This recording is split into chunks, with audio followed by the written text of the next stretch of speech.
Hvordan du laver indholdsfortegnelse. Vi tager en af mine stile, Carlsberg, gør den i storskærm.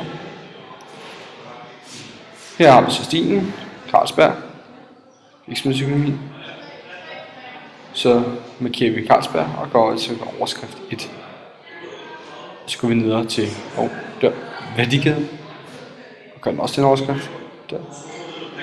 Ruller vi længere og tager min SWOT, og gør den også til en overskrift. Sådan der.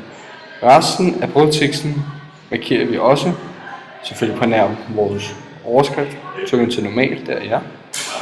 Og det gør vi lige med resten en gang.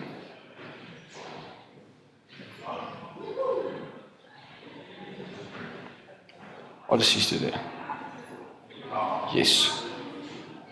Så går vi op her, sådan som vi lige står foran Carlsberg. Der. Og så her i midten, der er noget her overskrift, så klikker du på den. Og så har du sådan set din indholdsfortegnelse. Du kan se, at ude i siden her, der står nummer 1, det vil sige, at det er på side 1. Og det er så Carlsberg, der er på side 1.